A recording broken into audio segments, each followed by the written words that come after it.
Before I get to your complimentary plays, and I'm going to be taking a look at the games between the Bills and the Saints and the Egg Bowl clash between Ole Miss and Mississippi State. Quick story. So 32 years ago on this Thanksgiving, I was wrapping up my final year of doing high school football TV telecasts, and it was a homecoming game. And after the game, I happened to visit my best friend, a guy who happened to be like a brother to me, and a guy who was going to be my best man in my wedding the following year. He was a guy that I had known for 4 or 5 years, healthy guy, an athlete who came down with lung cancer. Never had smoked a day in his life. Came down with lung cancer a couple years earlier. I used to work with him in Philadelphia, and he had been in Atlanta, and he was in this industry, in the 900 telephone and the free scoreboard industry. And he had wanted me to come and join him in Atlanta, and I was working as a reporter at the time, and I was working in TV as well, and he wanted me to come join him, and I turned him down twice. And basically in Atlanta, they had pretty much given up all hope, but my wife's father had battled esophageal cancer for almost 10 years, and he was a patient at a place outside of Philadelphia called Fox Chase Cancer Center, and his doctor said, let me give it a shot and we'll try. So through connections, we got him up to Pennsylvania a couple weeks earlier, and on that day after doing the football game, I went and visited him for the first time since he had gotten there with my fiance, who eventually became my wife. And after the game, went and saw him, and it was pretty devastating to see your best friend hooked up to a ventilator and skin and bones and in the ICU unit. And I came home afterwards because, we're men, you're stoic, you don't want to break down in front of his wife and your fiance, and fell to pieces. And that was Thanksgiving, and he was dead January 16th. And shortly thereafter, his wife got together with his boss in Atlanta, and for the third time, they offered me a job. And a couple weeks later, flew me down to Atlanta, and this time I didn't have to have the coconuts fall on my head, and I thought, yeah, I took the job and left. And that's how I got into this industry, under the most sad circumstances you can believe. So this is going to be my most likely last Thanksgiving that I'm ever going to be doing this, because I'm the one that's dying now. But yeah, 32 years of working through the night Wednesday to do this on Thursday morning, and 4 days nonstop of football. Yeah, I can live without it. But the one thing I can tell you, and the one thing that I want to pass on to you, is I wish you a happy holiday if you happen to be celebrating with your friends and family, is this. About 20 years or so ago, I was working for somebody in this industry who every single day, Thanksgiving was like, or every single Thanksgiving, it was like life or death. If we were losing games, the world was coming to an end, because he owed like $1.2 million in back taxes. His wife was a spendthrift. He was gambling too much. And if we were losing games, I'd hear about it. I wasn't $1.2 million in arrear in my taxes. My wife wasn't spending money like crazy. Oh, I also didn't have a drug problem. But, he'd unload on me, and it would just ruin my day. And finally, it came to my conclusion was this. It was like, not my problem. As I was sitting there ruining my day with my family because of his issues and the outcomes of games, not my problem. And I came to this conclusion, and let me pass it on to you. If betting on today's games is going to ruin your day, don't bet.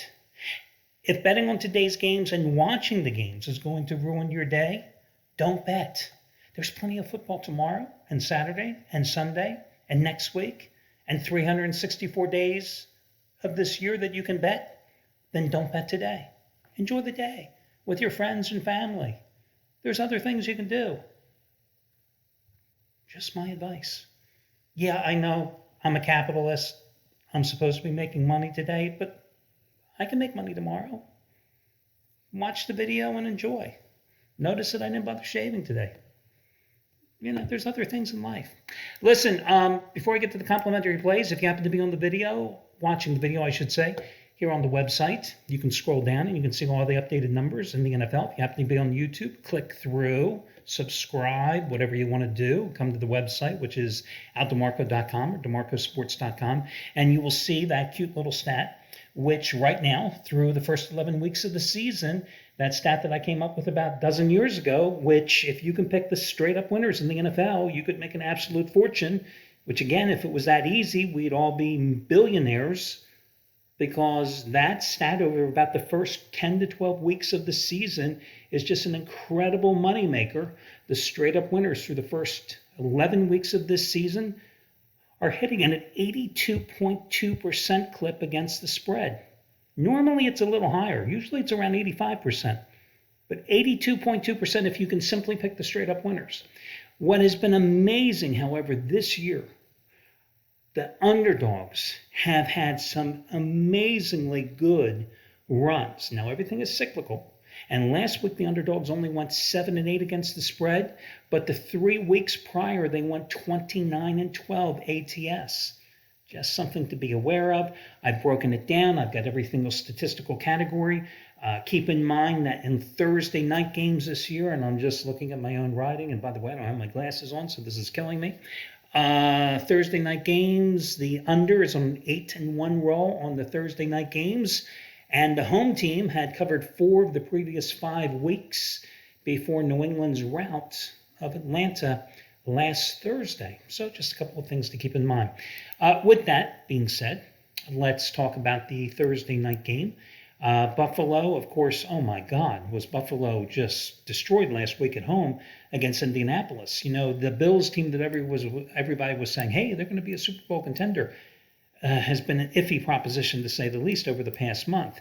But you've got Buffalo a 6.5-point favorite tonight at New Orleans. And I got to tell you, I like the Bills in this game because these are not the Saints of Drew Brees and Michael Thomas and Alvin Kamara, because Brees is going to be calling the game on TV. Kamara is going to be watching it from the sideline, and Thomas is out as well. And even Mark Ingram may or may not be available for this game. And even if he does play, how healthy is he going to be? And if you want to have your money on Trevor Siemian, go ahead. I don't necessarily feel that enthused about it. Now, in terms of the Bills, you got a problem here with how Josh Allen has played here of late. He has been the guy that has been very spotty, to say the least. The guy that everybody was saying was playing like an MVP early in the season has simply lost it, unable to get the ball downfield. I will point out, though, however, that since the start of last season, in 13 road starts, the guy has averaged 308 yards a game with 30 touchdown passes. Is that Josh Allen showing up tonight? Because he better. Last week we saw the Saints, everybody talking about the Saints had a historically great run defense, giving up like 79 yards a game. Well, the Eagles just ran over them, around them, and through them. Problem is, the Bills do not have a running game, so it's all going to be on Josh Allen here tonight. I like the Bills minus the 6.5 points. You're getting them at a discount because the Saints, of course, have played lousy. But if the Bills had won last week, or if at least played a competitive game against the Colts, they would have been laying 7.5, 8.5, maybe 9.5 points tonight against an injury-riddled New Orleans team in a slump. Instead, you're getting them at 6.5. So I'm buying down the half point if this line is anywhere between 6 and 7.5, and I'm going with New Orleans. But the game that I really like tonight, it's the Egg Bowl clash between Ole Miss and Mississippi State in Starkville, and I'm going with Mississippi State minus 2.5 points in this one. Now, if this line goes anywhere near 3, again, I'm buying that half point down on Mississippi State if the line is anywhere between 3 and 4.5, but we're getting it at 2.5, and I'm locking in right now. This is a Mississippi State team that is 7-4 against Lane Kiffin's Ole Miss team that is 9-2. You've got 2 quarterbacks that are absolutely on a roll here. Now, we know that Matt Corral is probably going to be the number 1 quarterback picked in next year's draft. But he is not 100% healthy, and if you look at his numbers, it reflects that. Ever since he suffered that sprained ankle against Tennessee, he only has 1 game with multiple touchdown passes, and that was last week's game against Vanderbilt at home. But a big part of his game is his mobility. Before the ankle injury, he was averaging 15 carries a game.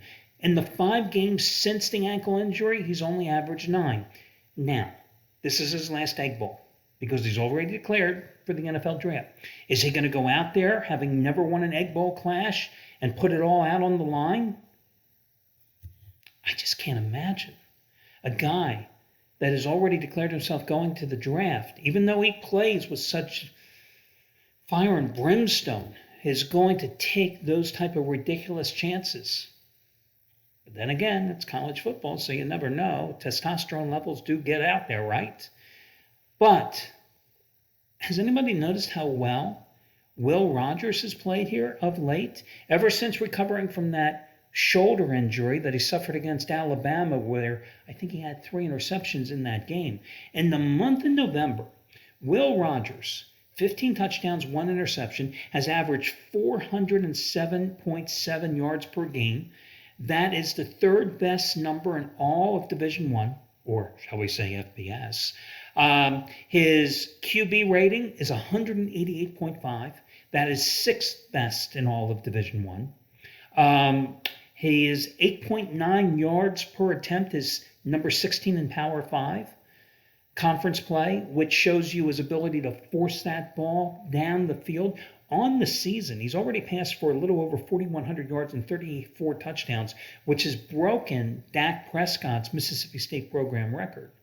So you've got a team with Mississippi State. Will Rogers, you remember 2 weeks ago at Auburn, 6 touchdown passes to help Mississippi State come back from a 25-point deficit in that 43-34 win on the Plains.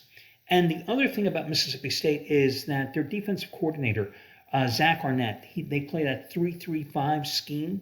They've been outstanding against the run this year. They've been also getting very good pressure without blitzing lots against opposing quarterbacks. Now, you've got a run defense from Mississippi State, which is very good against the number 1 run offense in the SEC, that being Ole Miss. I just think that this is a great spot to jump on Mississippi State minus 2.5 points, and that's my top complimentary play today. So, Mississippi State is number 1, and Buffalo is number 2. In terms of the Cowboys game, I don't know who the hell's going to win that game or cover. I don't know.